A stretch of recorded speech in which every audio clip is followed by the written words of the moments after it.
Hey yo, what's good everybody? It's your boy Matthew Maley for MatthewMaleyPoker.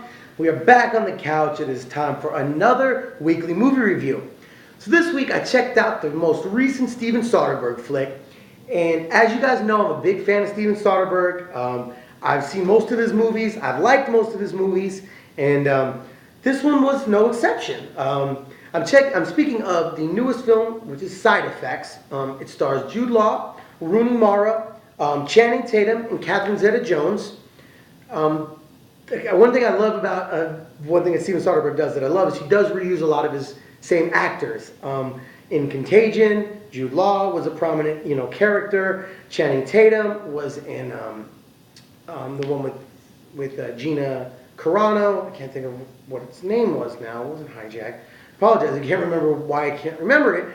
Or I don't know why I can't remember it. But regardless, it's a good flick. A lot of Steven Soderbergh's movies have a really cool feel to them and a really interesting way of being filmed. And this one is completely like that as well. His use of the way he edits, the way he cuts scenes, his use of soundtracks and music is always so well done. Just incredibly well done. And this movie really delivers in all those ways. So we pick up the story following that of Rooney Mara, who is a seemingly somewhat depressed mid-20s woman who is dealing with the arrival or the return of her husband, that of Channing Tatum, who is just getting released from prison. We find out that he had some insider trading / SEC / issues, Goldman Sachs, Bear Stearns, AIG type of issues. They don't go too deep into it, but it doesn't really matter. So in her attempt to deal with this depression and all of these issues, she begins seeing a therapist, played by Jude Law. Now, we also find out that she had previously been seeing a therapist before, played by Catherine Zeta-Jones. Now, Catherine Zeta-Jones takes place, her main part of the movie takes place more in the second half. So we see just how difficult everyday life is for Rooney Mara's character, as well as for Channing Tatum, who is really trying to get his life back together after being in prison for, I believe, 4 years, 3.5, 4 years. As well as trying to take care of his wife, who is obviously going through a really difficult time.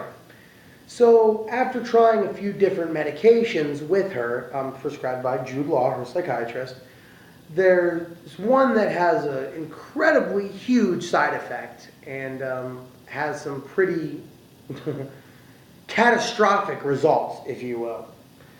Well, these catastrophic results end up getting Jude Law in some very hot water and essentially bring his wonderful medical practice to a complete halt.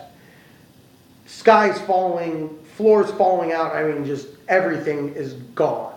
All from one really horrible case, if you will. And that's when, just like with most Steven Soderbergh movies, it flips. And it goes from a very normal, standard type of movie, and the layers start to be built. Or, I guess, become more seen, if you will. They've already been being built, but now they're coming to light. So just like peeling an onion, we go through the first layer, and then the second layer, and then the third layer, and then the fourth layer, and all these layers bring up more about each of the characters and more about each of the characters. And one thing I really did like is the pacing of this movie was very well done. The pacing was very consistent. And as each layer would become more seen, we would get to know a little bit more and a little bit more. And each one of the characters I felt was built at a great pace. Nobody was, too slow and plodding. Rooney Mara's character was by far the slowest, but she needed to be. She was the star of this movie. Catherine Zeta-Jones might have been the fastest, but it worked so well. And as each layer gets peeled back, we start seeing the true nature of each character and the depths of each character and how far each character is willing to take their issues, if you will.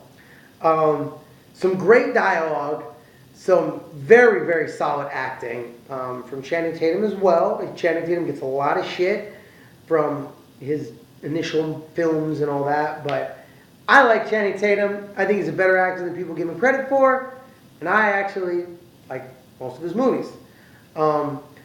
This one was right up that same vein. It was definitely some standard Channing Tatum-ness, if you will, but he was really showing that he does have some true acting chops. Kind of like in my review that I did for The Place Beyond the Pines with Bradley Cooper. I kind of see both of them as similar career trajectories. They both have a lot more acting skill than they get credit for, partly because they rely on their sex appeal. I don't know why I put that in quotes, because it's pretty well known that they both are considered hot actors. But I do think that they're better actors than they get credit for, and this is a great example of that.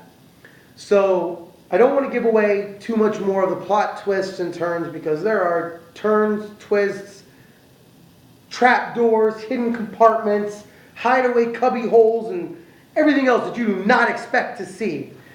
But it all adds up to a pretty solid payoff. Some pretty well thought out trickery, some good twists and turns. So overall, to me, it was definitely an entertaining movie. Well written, very well directed, well filmed. Again, following the standard Steven Soderbergh way, which I really like. So hey, if it ain't broke, why fix it? So I'm definitely like that.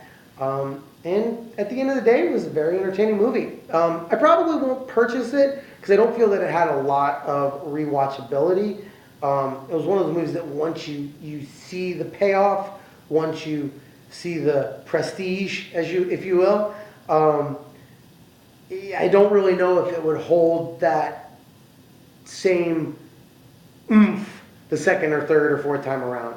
So even though I am giving it 4 stars, which usually I do purchase all 4-star movies and add them to my collection, I don't feel that I will with this one. Maybe at some point down the road in a $5 Walmart bin or something. But as of right now, I don't think that I will. But I highly recommend you checking it out. It does fall into the same vein of slower, dialogue-driven movies that are not quite as difficult to watch as Place Beyond the Pines, by any means, but it is a lot more, of a thinking type of movie. So keep that in mind when you're going to watch it. It is much more of a thinking type of movie and much more of a, just a character-driven plot, a dialogue-driven movie. So if you're looking for a lot of action, fast-paced, this is not that movie. But as I said, that's, to me, part of what was so well done about it was the pacing building up to that. So hopefully you guys like it. Let me know what you think. Either way, if it was you agree with my 4-star rating. If you don't, regardless, I always love hearing from everybody. So let me know what you guys think of Side Effects, the most recent Steven Soderbergh flick, starring Channing Tatum, Mara Rooney, Catherine Zeta-Jones, and Jude Law. As always, I am Matthew Maley. This is MatthewMaley.com. Thank you guys very much for checking out all my videos. Much appreciated. As always, you can check me out on MatthewMaley.com. Post everything there in my video blog tab. You can also check me out, if you'd like, up on YouTube. Search for MatthewMaleyPoker or MatthewMaley.com. Either one will bring you all my videos. You can check me out on Facebook. Search for MatthewMaleyPoker. Follow me on Twitter @MatthewMaley, and follow me on Instagram @MatthewMaleyPoker. And until the next video, I am officially signing off. I will catch you guys next time. Peace out, y'all.